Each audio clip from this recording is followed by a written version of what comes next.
ఎవరైనా సరే ఓ కొత్త పరిశ్రమలోకి అడుగుపెడుతున్నప్పుడు మొదటి సినిమా ఫలితం వారి కెరీర్పై చాలా ప్రభావం చూపిస్తుంది.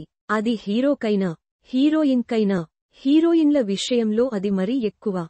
ఒకవేళ మొదటి సినిమానే హిట్ అయితే ఆ తర్వాత వరుస ఛాన్సులు తలుపు తడతాయి.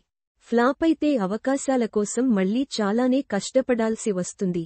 కానీ భాగ్యశ్రీ బోర్సేకి అదృష్టం కొద్దీ అవకాశాలైతే బాగానే వస్తున్నాయి.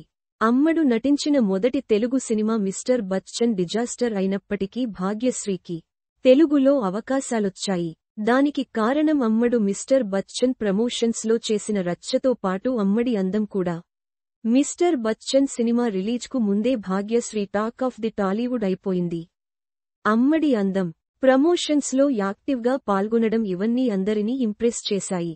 మొదటి సినిమాతోనే హిట్ కొట్టి టాలీవుడ్లో పాగా వేద్దామని అమ్మడు ఎంతో ట్రై చేసింది కానీ మిస్టర్ బచ్చన్ ఆఖరికి డిజాస్టర్గా మిగిలింది. ఆ సినిమా కోసం భాగ్యశ్రీ ఎంత కష్టపడినా అదంతా వృధానే అయింది. ఇక ఇప్పుడు భాగ్యశ్రీ నుంచి రెండో సినిమా రాబోతుంది. అదే కింగ్డమ్. విజయ్ దేవరకొండ హీరోగా తెరకెక్కిన ఈ సినిమా జూలై 31న రిలీజ్ అవుతోంది. ఈ సినిమాపై భాగ్యశ్రీ ఎన్నో ఆశలు పెట్టుకుంది. ఇంకా చెప్పాలంటే కింగ్డమ్ హిట్ ఆమె కెరీర్కు చాలా ముఖ్యమైనది.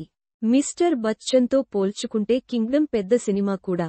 ఈ సినిమాలో భాగ్యశ్రీ చాలా కీలక పాత్ర పోషిస్తుంది. అందులో భాగంగానే మేకర్స్ ఆమె క్యారెక్టర్ను పెద్దగా రివీల్ చేయలేదని తెలుస్తోంది.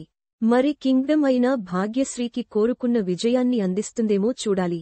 కింగ్డమ్ హిట్ అయితే భాగ్యశ్రీకి వరుస అవకాశాలతో పాటు స్టార్ హీరోయిన్ స్టేటస్ కూడా వచ్చే అవకాశముంది.